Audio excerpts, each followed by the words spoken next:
Hello everyone, అందరూ ఎలా ఉన్నారండి? బాగున్నారా? మీ అందరూ బాగుండాలని నేను ఎప్పుడూ కోరుకుంటానండి. ఇదొక ర్యాండమ్ వ్లాగ్ అండి. ఈరోజు మార్నింగే లేచి బాబా గుడికి వెళ్దాం అనుకుంటున్నామండి. సో బాబా గుడికి అయితే స్టార్ట్ అయిపోయాం. బాబా గుడికి రీచ్ అయిపోయామండి. మ్, వెళ్ళగానే చక్కగా ఇవాళట మాస శివరాత్రి అటండి. పక్కనే శివాలయం కూడా ఉంటుంది. అక్కడ పూజలు అవి జరుగుతున్నాయండి. తర్వాత ఏమో ప్రదక్షిణ చేసి తండ్రిని దర్శించుకుందాం అనేసి 3 ప్రదక్షిణలు చేశాము. అప్పుడు ఆ పరమేశ్వరుని కూడా దర్శించుకున్నాము. లోపలైతే పూజలు చాలా బాగా చేస్తారండి. ఈ గుడి అయితే మాత్రం మీకు ఆల్రెడీ చూపించాను. ఈవినింగ్ వస్తే మాత్రం కన్నుల పండగేనండి ఈ గుడికి. ఎందుకంటే ఎంతమంది జనాలు వస్తారంటే పూజలు కూడా అలాగే చేస్తారండి. చాలామంది జనాలు రకరకాల ప్రసాదాలు చేస్తారు. గుడిలో వాళ్ళు మాత్రం తప్పకుండా ఒక 2 రకాల ప్రసాదాలు పెడతారు. తర్వాత చాలామంది రకరకాలు తెస్తారనమాట. మనం ఇలా తీసుకుంటుంటే ఇంకొకరు వచ్చేస్తారనమాట. ఇలా తీసుకుంటే ఇంకొకరు వచ్చేస్తారనమాట. చాలా బాగుంటుందండి గుడి కూడా. అట్మాస్ఫియర్ చాలా ప్రశాంతంగా. అందరూ చక్కగా తండ్రిని దర్శించుకోండి, దండం పెట్టుకోండి అందరూను. ప్రతిరోజు ఇక్కడ అన్న సమారాధన జరుగుతుందండి. రోజు అందరికీ పెడతారనమాట. పెద్ద గుడేనండి. ఇది రింగ్ రోడ్లో ఉంటుంది. చాలా బాగుంటుందండి గుడి మాత్రం.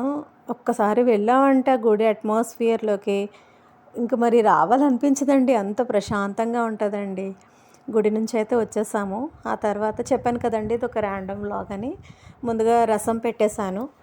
చిన్న గిన్నెలో వాటర్ది వేసి చింతపండు, ఉప్పు, కారం, పసుపు వేసేసి కొంచెం వాము కూడా వేస్తానండి. అంటే వాము అనేది తింటే కొంచెం డైజెషన్ బాగుంటుంది కదా అనేసి నేను రసంలోని ఒక్కొక్కసారి వాము వేస్తాను, ఒక్కొక్కసారి ధనియాలు కూడా వేస్తాను.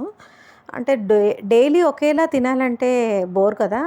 అంటే డిఫరెంట్ డిఫరెంట్ స్టైల్స్ నేను తయారు చేస్తానన్నమాట. ఒక్కొక్కలా చేద్దాం, ఒక్కొక్క రోజు ఒక్కొక్కలా చేద్దామని కొన్ని ఎక్స్పెరిమెంట్ చేస్తానన్నమాట. అలాగా రసం అయితే పెట్టేశాను. రసం పెట్టేసి మిగతా ప్రిపరేషన్ మనం చేసేసుకున్నాం అనుకోండి, అది మరుగుతూ ఉంటుంది. ఆ తర్వాత మనం ఆ కళాయిలోనే కర్రీ కూడా చేసేసుకోవచ్చు అనమాట. ఇప్పుడైతే రసం పెట్టేసి ఇవాళ అయితే చెప్పాను కదండి వాము వేస్తానని వాము వేసాను అనమాట. ఎక్కువే వేసానండి, మంచిది కదా ఒంటికి అనేసి. రసం మరిగిపోయిన తర్వాత టీ పెట్టేశాను అనమాట. మార్నింగ్ లేవగానే కొంచెం వాటర్ తాగేసి ఆ తర్వాత నెక్స్ట్ మనం దేనికోసం అండి టీ కోసం ప్లాన్ చేసేసుకుంటాం కదా. సో టీ అయితే పెట్టేశాను. టీ పౌడర్ కొంచెం ఈరోజైతే అల్లం దంచేసి వేసానండి. మీలో ఎంతమందికండి జింజర్ టీ అంటే చాలా ఇష్టం? నాకైతే మాత్రం భలే ఇష్టం అండి. ఎందుకంటే ఎప్పుడైనా హెడేక్గా ఉన్నప్పుడు కొంచెం అలా అల్లం దంచి టీ పెట్టుకుంటే భలే రిలీఫ్గా, రిఫ్రెషింగ్గా ఉంటుందండి. అల్లం కూడా మంచిది కదా బాడీకి. మనకి ఏమైనా పైత్యం అది ఉంటే మార్నింగే లేచి అల్లం తొక్కంతా పీలౌట్ చేసుకొని కొంచెం ఉప్పు వేసుకొని కాల్చుకొని ఉప్పు వేసుకొని తింటే మనకేమైనా కఫం కానీ ఆంబం కానీ ఉంటే తగ్గుతుందటండి. ట్రై చేయండి మీరు కూడా. తెలిసే ఉంటుంది తెలియని వాళ్ళ కోసం. ఆ తర్వాత నేనైతే ఇలా పెడతానండి టీ అనేది. డికాషన్ మరిగిన తర్వాత అప్పుడు పాలు వేస్తాను. ఇలా అయితే బాగుంటుంది. ఎప్పుడు మామూలుగా డైరెక్ట్గా పాలు వేసి పెట్టేస్తారు కదా, అలా అనుకుంటాను కానీ ఇలాగే అలవాటు అయిపోయిందనమాట. డికాషన్ మరిగిన తర్వాత పాలు వేయడం అదొక డిఫరెంట్ టేస్ట్ ఉంటుంది అన్నమాట టీ. సో టీ పెట్టేశాను. టీ తాగేసిన తర్వాత రిమైనింగ్ వర్క్ స్టార్ట్ చేద్దాం కదా అనేసి అనుకొని కొంచెంసేపు అంటే కొంచెం రిలాక్స్ మోడ్ అనమాట. మార్నింగే కొంచెం లేవడం అంటే డ్రౌజీగా ఉన్నట్టు ఉంటుంది కదా. ఆ డ్రౌజీనెస్ తగ్గాలంటే మనకు టానిక్కే టీ అండి. టీ తాగేసాం అనుకోండి కొంచెం బాడీ అన్నది బూస్టప్ అయ్యి వర్క్లోకి దిగిపోవడమేనండి. ఈరోజు బ్రేక్ఫాస్ట్కి అయితే ఓట్స్ ఉతప్పం చేద్దాం అనుకుంటున్నాను. ఆ తర్వాత మనకి ఇంకా డిన్నర్ కాదు లంచ్కి ఏమో రసమును బీరకాయ పచ్చి రొయ్యలు చేస్తున్నానండి. ఇప్పుడు ఏంటంటే రసం తిరువాత పెడుతున్నాను. ఆయిల్ వేసుకున్నాను, కొంచెం అల్లం దంచి వేసుకున్నాను. అల్లం మంచిది కదా, కొంచెం అల్లం దంచేసి వేసుకొని అంటే ఈ అల్లం ఒక్కొక్కసారి వేస్తాను, ఒక్కొక్కసారి వేయనండి. అల్లం వేస్తే రసం అనేది డిఫరెంట్ అరోమా వస్తదండి. బావుంటది. ట్రై చేయండి. వెల్లుల్లి కూడా దంచేసి వేసేసాను. తర్వాత చారు పోపు ఉంటుంది కదా! అది వేసేసి చారు వేసాను. రసం అయితే కంప్లీట్ అయిపోయింది.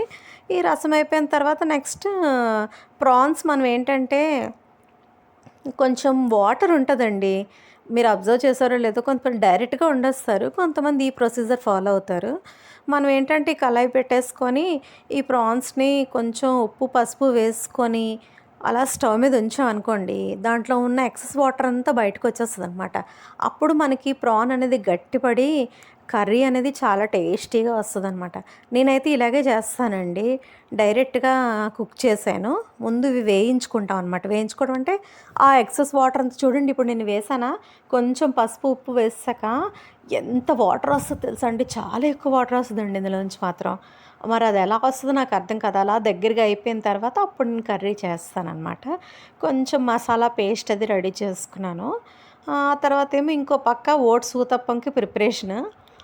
ముందు ఓట్స్ ఏమో డ్రై రోస్ట్ చేసుకొని మిక్సీ చేసుకొని కొంచెం సూజీ కూడా 1 గ్లాస్ ఓట్స్ అయితే 1 ½ గ్లాస్ సూజీ వేసుకోవాలనమాట.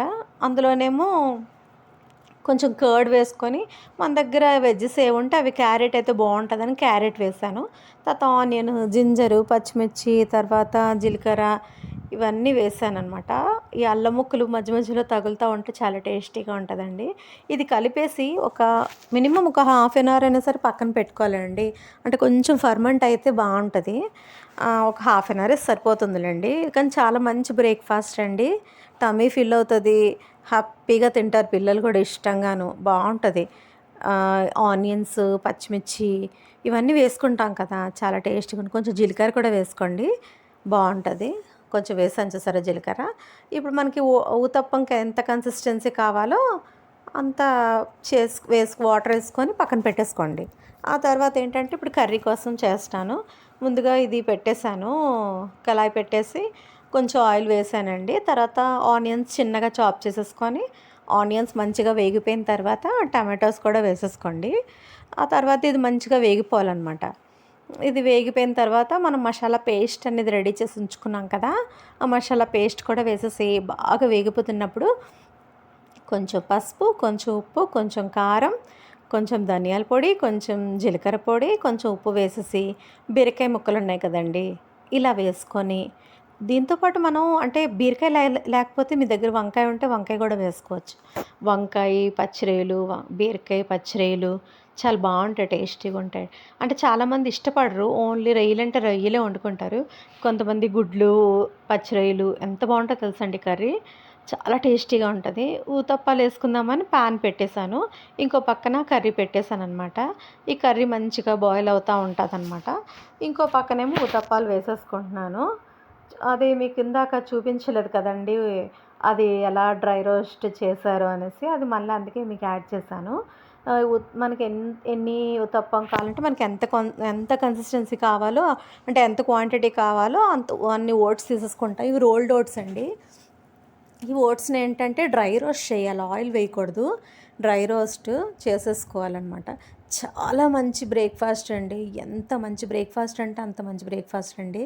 నేను చూసుకోలేదు. సూజీ అనేది 1 గ్లాసే ఉంది. సరిపోతుందిలే అని వేసేసాను. తర్వాతేమో అందులో కొంచెం కర్డ్ వేసుకోవాలి మనం. కర్డ్ వేసుకొని పక్కన పెట్టేసుకోవాలి. కొంతసేపు చెప్పాను కదా! మనం పక్కన పెట్టుకొని కర్డ్‌లో సోక్ చేసుకుంటే ఫర్మెంట్ అవుతదని. ఇది ఇంట్లో తోడుపెట్టిన కర్డ్ అండి. అంటే ఇంట్లో తోడుపెట్టుకున్నది చాలా మంచిది కదా! ఇది మీగడతో ఉంటదనమాట. చాలా బావుంటది కూడానండి ఇది. ఇలా తోడుపెట్టుకున్న పెరుగు అయితే వేసేసాను. వేసేసి కొంతసేపు సోక్ చేసుకొని ఉంచుకోండి. అప్పుడేంటంటే నానుతదనమాట. మంచిగా నానిన తర్వాత మనం చేసుకోవచ్చు. అంటే మనం ఏవైనా వెజ్జెస్ అవి వేసుకుందాం అనుకుంటే ఊతప్పం వేసుకునే ముందు కలిపేసుకొని క్యారెట్, తర్వాత ఉల్లిపాయలు, పచ్చిమిర్చి, అల్లం, జీలకర్ర, కొత్తిమీర ఉంటే కొత్తిమీర ఇవన్నీ వేసుకొని చక్కగా చిన్నివి చిట్టి చిట్టి ఊతప్పాలేసుకున్నాం. ముందు ఆయిల్‌తో గ్రీస్ చేసేసుకోవాలి. నేనైతే సీసమ్ ఆయిల్ వాడుతున్నానండి. చాలా మంచిదంటండి ఒంటికి. ఎక్కువ మనం రిఫైన్డ్ ఆయిల్ వాడతాం కదా! దానికన్నా ఈ సీసమ్ ఆయిల్ అన్నదంటే నువ్వుల నూనె చాలా మంచిదటండి బాడీకి. కొంతమంది ఆ ఫ్లేవరు అంతగా ఇష్టపడరు. ఇష్టపడిన వాళ్ళైతే తప్పకుండా ఇదే వాడండి. నేనైతే చిన్న చిన్నవి 3 ఊతప్పాలనమాట అలా ప్యాన్‌కి సరిపడా వేసేసి అటు ఇటు మనం రోస్ట్ చేసేసుకుంటే సరిపోతుందండి. ఇంకో పక్కేమో కర్రీ చేసేస్తున్నాను. మార్నింగ్ చెప్తున్నాను కదండీ! ఎంత బిజీగా పరిగెట్టి చేస్తానండి పని మాత్రం. ఒక పక్క బ్రేక్‌ఫాస్ట్ చేస్తూ, ఇంకో పక్క లంచ్ ప్రిపరేషన్ చేస్తూ, ఎవరికేం కావాలంటే అవన్నీ అందిస్తూ, ఎంత బిజీ షెడ్యూల్ అంటేనండి అస్సలు ఖాళీ ఉండదండి. అనుకుంటారు ఇంట్లో ఉంటారు ఏం పని వీళ్ళకనేసి. చేసేవాళ్ళకి తెలుస్తుంది కష్టం ఏంటో అనేది. సో, కర్రీ అయితే కుక్ అయిపోతుందండి.